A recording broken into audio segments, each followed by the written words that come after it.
நம்ம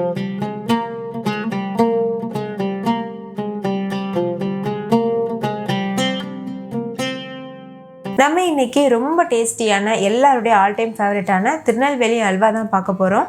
திருநெல்வேலினாலே ஹல்வா தான். அந்த ஹல்வா நம்ம வீட்டில் செய்ய முடியுமான்னு யோசிச்சிருப்போம். கண்டிப்பாக பண்ண முடியும். ரொம்ப சுலபமான முறையில் வீட்டில் இருக்க சின்ன சின்ன பொருட்கள் வச்சே பண்ணிடலாம். வீடியோ படி ஆசிட்டிஸ் பண்ணுங்கள். நீங்கள் செஞ்சதுன்னு யாருமே நம்ப மாட்டாங்க. கடையிலேருந்து வாங்கிட்டு வந்ததுன்னு கேட்பாங்க. ஹாய் ஃப்ரெண்ட்ஸ், வணக்கம். என் பேர் Abi. Welcome to Indian Recipes Tamil. வீடியோக்குள்ளே போகிறதுக்கு முன்னாடி நம்ம சேனல் இந்தியன் ரெசிபீஸ் தமிழை சப்ஸ்கிரைப் பண்ணிக்கோங்க. கூடவே இருக்க பெல் சிம்பலையும் கிளிக் பண்ணிக்கோங்க.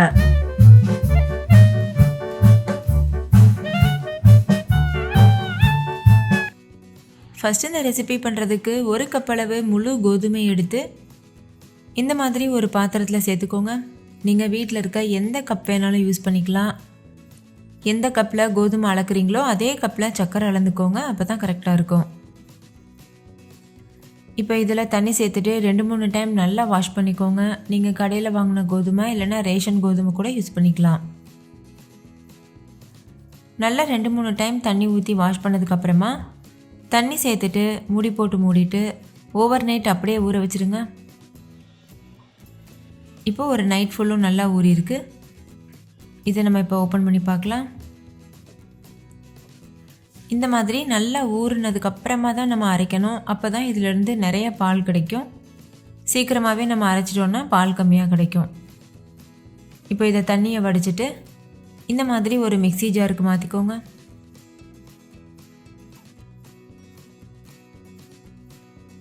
மிக்ஸி ஜாருக்கு மாற்றினதுக்கப்புறமா தேவையான அளவுக்கு தண்ணி சேர்த்துட்டு ஃபைன் பேஸ்ட்டாக அரைச்சி எடுத்துக்கோங்க. இந்த கோதுமை முங்குற அளவுக்கு தண்ணி சேர்த்தா கரெக்டாக இருக்கும். அரைச்சதுக்கப்புறமா இது மாதிரி ஒரு சன்னி வச்சுட்டு இதை வடிகட்டிக்கோங்க. பாருங்கள், இந்த மாதிரி. இதில் நிறைய கப்பிகள் இருக்கும். அதெல்லாம் நம்மளுக்கு தேவைப்படாது. இந்த பால் மட்டும்தான் தேவை. நீங்கள் அதிகமான குவான்டிட்டியில் பண்ணுறீங்கன்னா கிரைண்டரில் கூட அரைச்சி எடுத்துக்கலாம். நான் கம்மியாக தான் பண்ணுறதுன்றதுனால இந்த மாதிரி மிக்ஸி ஜாரில் அரைச்சிக்கிறேன்.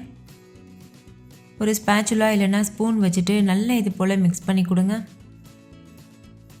அப்போ தான் அந்த பாலெல்லாம் கீழே இறங்கும்.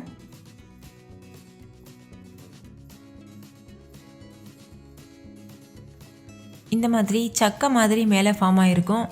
அதில் 1 கப் தண்ணி சேர்த்துட்டு மறுபடிக்கும் நல்லா பிசைஞ்சு கொடுத்துட்டு அதுக்கப்புறமா வடிகட்டிக்கோங்க. அப்போ இன்னும் எக்ஸ்ட்ரா இருக்கிற அந்த பாலும் நல்லா வடிகட்டி வரும். பாருங்கள், இந்த மாதிரி. இல்லை நீங்கள் இந்த சக்கையை மிக்ஸி ஜாரில் போட்டுட்டு கொஞ்சமாக தண்ணி சேர்த்து அரைச்சிட்டு கூட வடிகட்டிக்கிறலாம். இப்போ இந்த சக்கை நம்மளுக்கு தேவைப்படாது. இதை நம்ம தூக்கி போட்டுடலாம். நம்மளுக்கு தேவையானது அந்த பவுலில் இருக்க பால் மட்டும்தான். இப்போ இந்த பாலை அப்படியே ஒரு 6 மணி நேரத்துக்கு செட் ஆக விடுங்க. அப்போ தான் அந்த கீழே அந்த மாவு தனியாகவும் தண்ணி தனியாகவும் பிரிஞ்சு வரும். இப்போ பாருங்கள், 6 மணி நேரத்துக்கு அப்புறமா இப்படி தான் இருக்கும். மேலே தண்ணி தனியாக ஃபார்ம் ஆகி நிற்கிது பாருங்கள். இப்போ இந்த தண்ணியை நம்ம கீழே ஊற்றிட்டு அதுக்கப்புறமா புதுசாக தண்ணி சேர்த்துக்கிறலாம். அந்த மேலே தேங்கியிருந்த தண்ணியை மட்டும் கீழே வடிச்சுக்கோங்க. ஏன்னா அதில் ரொம்ப புளிச்ச வாடை இருக்கும். அது நம்மளுக்கு அந்த அல்வாவுடைய டேஸ்ட்டையே கெடுத்துரும். அதனால் இந்த மாவை மட்டும் யூஸ் பண்ணிக்கோங்க.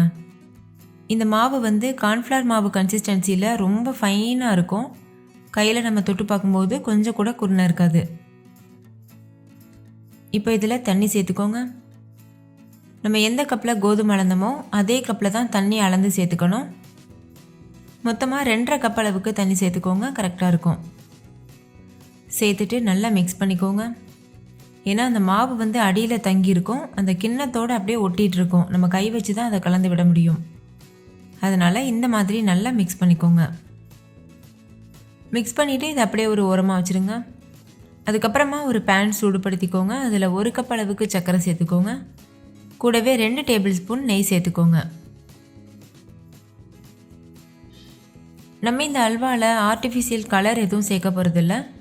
இந்த சர்க்கரையை இது போல் உருக்கி நம்ம கலர் செய்கிறோம்ல, இந்த கலரில் தான் அல்வா இருக்க போகுது.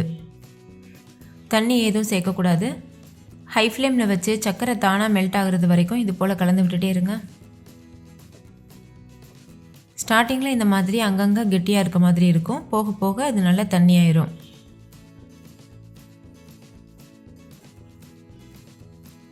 இது நல்லா கரைஞ்சிட்டு கலர் சேஞ்ச் ஆகிட்டு வரும். பாருங்கள் இப்போ கலர் சேஞ்ச் ஆக ஆரம்பிச்சிருச்சு. நல்ல ஒரு டார்க் கலர் வர வரைக்கும் நல்லா மிக்ஸ் பண்ணிக்கோங்க. ரொம்ப டார்க்காக இருக்கக்கூடாது, தேன் கலரில் இருந்தால் கரெக்டாக இருக்கும்.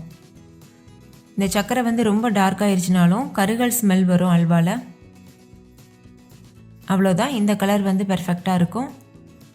இந்த ஸ்டேஜில் ஸ்டவ் ஆஃப் பண்ணிடுங்க. ஸ்டவ் ஆஃப் பண்ணிவிட்டு நம்ம ஏற்கனவே எடுத்து வச்சுருக்கிற இந்த பால் இருக்குல்ல, அதை வந்து சேர்த்துக்கோங்க. கோதுமை பால் நம்ம தயார் பண்ணி வச்சுருந்தோம்ல, அதிலிருந்து நான் ஒரு 2 கப் மட்டும் சேர்த்துக்கிட்டேன். அதுக்கப்புறமா எல்லா பாலையும் சேர்த்துருக்கேன். எதுக்காக அப்படி கொஞ்சம் கொஞ்சமாக சேர்க்குறோன்னா, அந்த சர்க்கரை வந்து ரொம்ப சூடாக இருக்கும்போது நம்ம இந்த பாலையும் சேர்க்கும்போது வெளியில் தெறிக்கிறதுக்கு சான்ஸ் இருக்குது. அதனால் ஸ்டார்டிங்கில் கொஞ்சமாக சேர்த்துட்டு அதுக்கப்புறமா ஃபுல் பாலையுமே சேர்த்துருங்க. சேர்த்துட்டு ஸ்டவ் ஆன் பண்ணிவிட்டு லோ ஃப்ளேமில் வச்சு இது போல் கலந்துகிட்டே இருங்க. ஸ்டார்டிங்கில் சர்க்கரை வந்து கல் மாதிரி ஆன மாதிரி இருக்கும். நம்ம கலந்துகிட்டே இருக்கும்போது அந்த சர்க்கரை வந்து தானாக மெல்ட் ஆயிரும். இப்போ இது கூட 2 கப் சர்க்கரை சேர்த்துக்கோங்க. எந்த கப்பில் கோதுமை அளந்தீங்களோ அதே கப்பில் 2 கப் சர்க்கரை சேர்த்துக்கோங்க, கரெக்டாக இருக்கும். இதுவே நல்ல தித்திப்பாக இருக்கும். நீங்கள் ஸ்வீட் கம்மியாக சாப்பிடுவீங்கன்னா கொஞ்சம் கம்மியாக கூட சேர்த்துக்கலாம். சேர்த்துட்டு இது நல்லா மிக்ஸ் பண்ணிக்கோங்க. இப்போ அல்வாவோட கன்சிஸ்டன்சி பாருங்கள், இந்த அளவுக்கு தண்ணியாக இருக்க மாதிரி இருக்குது. நம்ம கலந்துகிட்டே இருக்கும்போது நல்லா கெட்டியாயிரும். இடையிடையில் ஹை ஃப்ளேமில் லோ ஃப்ளேமில் மாற்றி மாற்றி வச்சு நம்ம கலந்துகிட்டே இருக்கணும். நல்லா திக்காக ஆக ஆக தானாகவே நல்ல கலர் சேஞ்ச் ஆக ஆரம்பிக்கும். இப்போ பாருங்கள், இன்னுமே நல்லா திக்காக இருக்குது. இந்த ஸ்டேஜில் பாருங்கள், இன்னுமே நல்லா திக்காக இருக்குது. இது நல்ல ஒரு அல்வா கன்சிஸ்டன்சிக்கு வரணும். அது வரைக்கும் நம்ம கலந்துகிட்டே இருக்கணும். கைவிடாமல் கலந்துகிட்டே இருக்கணும், அப்போ தான் அடிப்பிடிக்காமல் இருக்கும். இடையிடையில் 1 டேபிள் ஸ்பூன் 2 டேபிள் ஸ்பூன்னு நெய் சேர்த்துக்கோங்க. மொத்தமாக இதில் வந்து நம்ம 1 கப் அளவுக்கு நெய் சேர்க்கணும். அல்வானாலே நெய் தான். நெய் எந்த அளவுக்கு நம்ம நிறையா சேர்க்குறோமோ அந்த அளவுக்கு டேஸ்ட் வந்து சூப்பராக இருக்கும். ஸ்டார்டிங்கிலேருந்து நம்ம சேர்க்க ஆரம்பித்த நெய் எல்லாமே கணக்கு பண்ணி தான் 1 கப் அளவுக்கு நெய் சேர்க்கணும். அதுக்கு மேலேயும் நீங்கள் சேர்க்கலாம். அப்படி இல்லைன்னா 1/2 கப் அளவு நெய் போதுன்னு நினச்சிங்கன்னா அந்தளவுக்கு கூட சேர்த்துக்கலாம். நெய் வந்து அதிகமாக சேர்க்கும்போது அல்வாவுக்கு நல்ல ஒரு ஷைனிங் டெக்ஸ்சரும் நல்ல ஒரு ஃப்ளேவர் டேஸ்ட் எல்லாமே கொடுக்கும். இடையிடையில் இது போல் சேர்த்துட்டு நல்லா மிக்ஸ் பண்ணிகிட்டே இருங்க. இப்போ பாருங்கள், இன்னுமே நல்லா திக்காயிட்டு வந்திருக்கு. இது கடாயில் ஒட்டாமல் நல்லா உருண்டு திரண்டு ஒரு அல்வா கன்சிஸ்டன்சிக்கு வரணும். அது வரைக்கும் நம்ம கலந்துகிட்டே இருக்கணும். ஒவ்வொரு ஸ்டேஜ்லேயுமே இது திக்காக ஆக ஆக கலரும் நல்லா திக்காயிட்டே வரும். அதனால் நம்ம எக்ஸ்ட்ரா இதுக்கு எதுவும் கலர் சேர்க்கணுன்னு அவசியம் கிடையாது. பொதுவாக நார்மலாக திருநெல்வேலி அல்வாவில் வந்து ஆர்டிஃபிஷியல் கலர் எதுவும் யூஸ் பண்ண மாட்டாங்க. இந்த மெத்தடில் தான் பண்ணுவாங்க. இப்போ பாருங்கள், நல்லா கடாயில் ஒட்டாமல் நல்லா உருண்டு திரண்டு வர ஆரம்பிச்சிருக்கு. இந்த ஸ்டேஜில் ஸ்டவ் ஆஃப் பண்ணிடுங்க. ஸ்டவ் ஆஃப் பண்ணிவிட்டு ஒரு கைப்பிடி அளவு முந்திரி பருப்பு சேர்த்துட்டு நல்லா மிக்ஸ் பண்ணிக்கோங்க. இந்த அளவு கன்சிஸ்டன்சி இருக்கும்போதே நம்ம ஆஃப் பண்ணிடணும். அப்போ தான் இது லேசாக ஆறிட்டு வரும்போது கரெக்டான டெக்ஸ்சரில் இருக்கும். நல்ல ஒரு கெட்டியான அல்வா பக்குவத்துக்கு இருக்கும். இதை விட ரொம்ப கெட்டியாக வேக வச்சிட்டோன்னா சூவியான அல்வா மாதிரி இருக்கும். இந்த ஸ்டேஜ்லேயே நம்ம இறக்கிட்டோன்னா நல்லா வந்து வாயில் வச்சதும் கரைஞ்சி போகிற அளவுக்கு சாஃப்டான அல்வா பக்குவத்துக்கு இருக்கும். அவ்வளோதான், ரொம்ப ரொம்ப டேஸ்டியான சுவையான திருநெல்வேலி அல்வா சூப்பராக தயாராகிருச்சு. கண்டிப்பாக நீங்களும் உங்கள் வீட்டில் இதே மெத்தடில் இதே அளவுகளோடு செஞ்சு பாருங்கள். வீட்டில் இருக்க எல்லோரும் கேட்டு வாங்கி என்ஜாய் பண்ணி சாப்பிடுவாங்க. முக்கியமாக நீங்கள் வீட்டில் செஞ்சீங்கன்னு சொல்லும்போது நம்பவே மாட்டாங்க. ஏன்னா இது அந்த அளவுக்கு பெர்ஃபெக்டாக இருக்கும். ஸோ மிஸ் பண்ணிடாமல் கட்டாயம் ட்ரை பண்ணி பாருங்கள். ஓகே ஃப்ரெண்ட்ஸ், இந்த திருநெல்வேலி அல்வா உங்களுக்கு ரொம்ப பிடிச்சிருந்துச்சுல? பிடிச்சிருந்தா லைக் பண்ணுங்கள். நீங்களும் வீட்டில் ட்ரை பண்ணி பாருங்கள். டேஸ்ட் எப்படி இருக்குன்னு கமெண்ட்டில் சொல்லுங்கள். தேங்க்யூ, பாய்.